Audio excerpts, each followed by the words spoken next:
is good, YouTube? Quinn Wade Basketball Analysis coming to you with a quick video. I wanted to let you guys know I got some new merchandise available, not just t-shirt anymore. I got different type of t-shirt, different type of shirts and logos that you can purchase on my spread shirt, and also hoodies now. We have expanded and added more to the channel and more merchandise for the brand. Thanks for supporting. It will be in the description and the links will be in the comment section below. Thanks for helping me and supporting the movement. Quinn Wade Basketball Analysis. I'm going to check out the video. What is good, YouTube? Quinn Wade Basketball Analysis coming to y'all with another playoff prediction.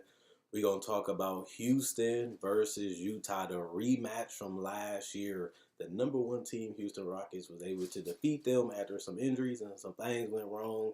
But I'm here to tell you that Utah, they're back, they're hungry, and they're ready.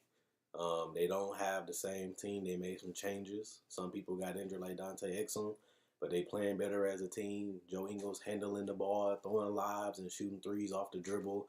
Donovan Mitchell is attacking and shooting the three ball. And then you got Jay Crowder. He's a completely different player than last year. Derek Favors is becoming an offensive rebounding monster and controlling the paint. Rudy Gobert has got better offensively, became a better passer, and he's still an anchor in that paint. And then obviously you have a lot of their role players stepping up, having some good seasons. And then obviously you got the Rockets, the team that I told you will win around the same amount of games. They had a chance to finish second. Instead, they finished fourth. Crazy part about it is they still going to have an opportunity. Well, they still have home court advantage, and they still have an opportunity to go deep if they can beat Golden State. Even though you prefer second or third, now you got to play Golden State in the second round. That sucks. But we here to talk about Utah and Houston. They have no answer for James Harden. Let me go ahead and say that. A man that has been obliterating defenses and crossing people up, dunking on people, hitting threes over everybody while still giving you assists and rebounds and still giving you sniper like free throws when he gets to the line a lot. I think Quinn Snyder is a genius. He'll figure out a way to slow down Harden and make him work for his baskets. They got a lot of guys that they can throw at James Harden, and they got a guy that can protect the rim and Rudy Gobert. I would like to see if James Harden going to try to get people in foul trouble, or is he going to drive, or he's going to continue to shoot that tough three, because sometimes he hot from it, sometimes he go cold, and his team has just been playing confident basketball.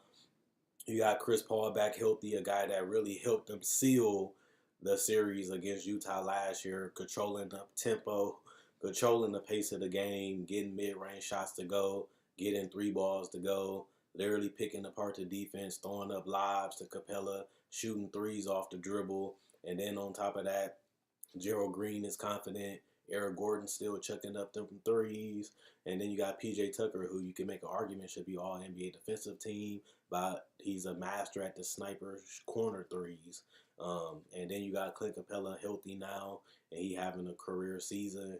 And then at the end of the day, you still have Kenneth Faried, Austin Rivers. It's just a lineage of talent on this roster, and most of them can handle the ball, collapse the defense, and play make and shoot threes on or off the ball, which makes them a tough cover. And then you got Daniel House, he's doing his thing too, coming in sniping from three. So this is a tough team to cover. You got to be very disciplined, you got to be very smart, and you got to be communicating. And that's something that Utah do.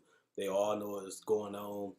They all know their role, and they all know what they're supposed to do on the court, and they complement each other. And then you also have Kyle Korver, a guy that's going to be a big X factor that can really get the shots and keep the defense moving and make them tired and make them have to fight through screens and pay attention to somebody other than Rudy Gobert and Donovan Mitchell and Joe Ingles. And that's something that they do need, and he has been a great pickup for them.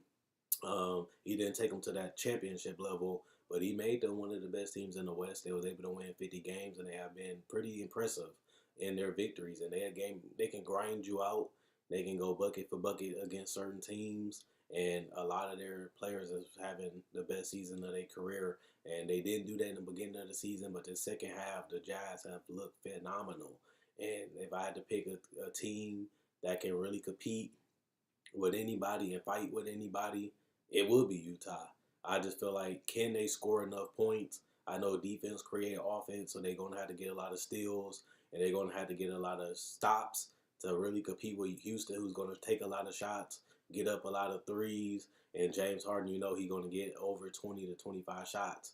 And how are you going to guard him? How many times are you going to foul him? And what type of shots you're going to allow him to get? Plus, you already know he's a master in the pick and roll, being able to get switches, being able to dump it off and lob it to Capella or float it, or even now getting a post a little bit and do that step back mid range. So it's going to be a tough cover. They found that out last year. Houston is just a team when they're clicking, when shots are falling, they damn near unbeatable. They're an elite team in this league, and that's something that we have said the last 2 years. And James Harden has only gotten better over the years, and the talent around him, you can argue, got better too. And this year they deeper than they was to me last year, and that's the crazy part because everybody kept bringing up Mute and Ariza, and then you find out that it don't really look like they need Mute and Ariza the way they've been playing this second half of the season. Same way for Utah. So this is a battle of styles. A team that grinds and slows it down and make you work for every bucket, and a team that wants to get up and down and get as many opportunities as they can. I just feel like, can Utah get enough quality shots? Can they trust and believe in their offense enough to compete and hang around Houston when they go on their streaks and when they catch fire? Will they be resilient? Will they stay together? And will they continue to fight and not get discouraged? Or will they just lay down and let Houston win that game? Houston going to have games where they're going to light them up. Houston going to have games where they struggle. And that's the game that you have to be able to close. That's the games you have to be able to win. And those are the games you have to be able to steal. And if Utah able to do that, they can make this a 6 or 7 game series. If they're not, they're going to get beaten 4, and I doubt they even win 1 because Houston can obliterate you.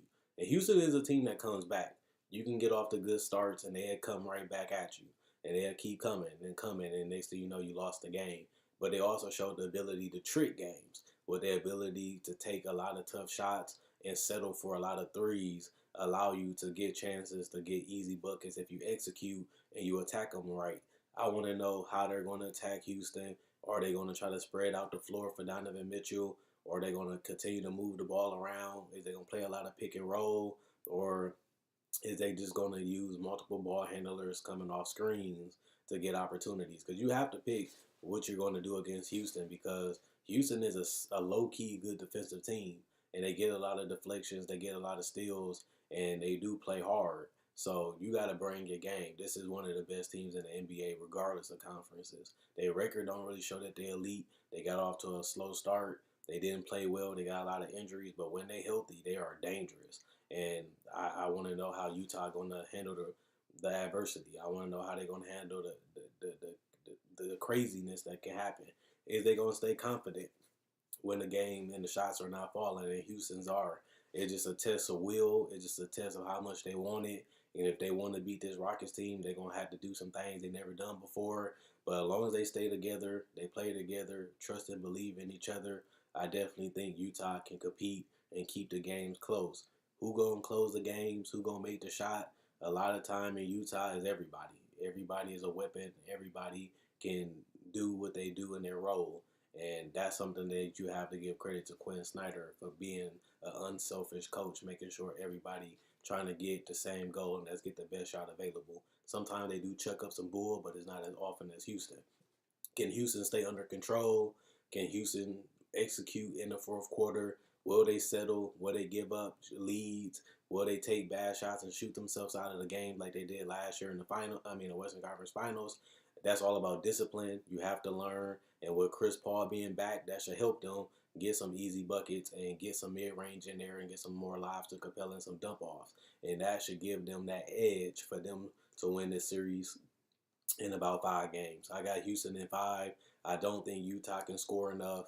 I don't think they can stay with Houston.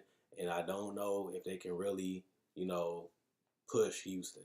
I feel like when they play their best basketball, they're a tough team to beat, but they can go in droughts. They can become a little predictable, especially when you're preparing for them every game. And this is the team that you have to play every single time y'all play. I think that that's going to be the biggest thing. I think also Donovan Mitchell.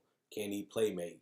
Can he create for others? Can he take over games? He showed last year he can take over, but when he was the primary ball handler, he struggled. When he was a primary decision maker, he struggled. Has he evolved? Has he changed? Has he adjusted and added to his game? That's going to be a legitimate thing once this series start. The growth and the maturity of Donovan Mitchell. How is he going to handle it when he turn it over too much? When he not making shots? Is he going to get in his own head?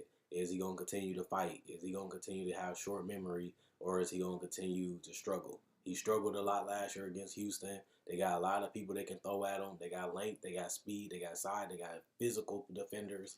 And is he going to get in foul trouble trying to guard James Harden, or will he switch and let somebody else guard James Harden? And we already know if you switch a big man, you RIP. And if you don't switch a big man, he just going to shoot in your face. And if you do, he just going to get to the basket and lob to Capella or pull up from three on you. So I just feel like Houston have too many weapons. They have too many ways that they can get advantages on Utah. And I feel like they're going to have a different mentality going into the playoffs. And the way they've been playing the last 2 months, they are an elite team.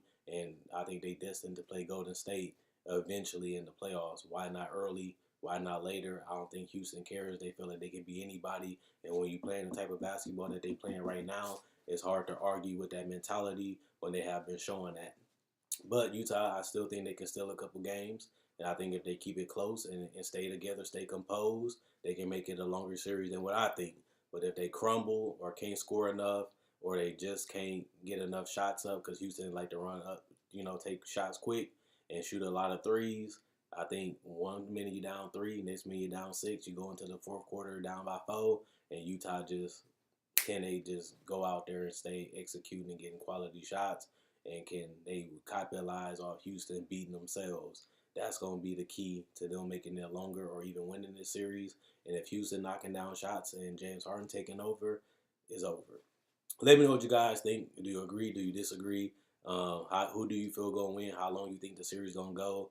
And let me know in the comment section below. Thanks for everybody that likes the videos. Thanks for everybody that likes on Facebook. Check out my website, analysisplayground.com. Link in the description, comment section below. Check out my Facebook page, analysisplayground.com. Link in the description, comment section below. I cover all things NBA, so if you're new to the channel, check out my I got playoff predictions for every team. Not only that, I cover Summer League, the draft, NBA free agency, NBA buyouts, NBA trade deadline. I also cover the draft, Summer League, season previews, and I try to cover things all NBA. So if you love the NBA and you're a big fan of the NBA, become part of the family. Like, subscribe. Thanks for people buying merchandise. Quinn Wade, Basketball Analysis, I'm gone. And let me know who y'all think gonna win the series, and let me know what you think about my video in the comment section below.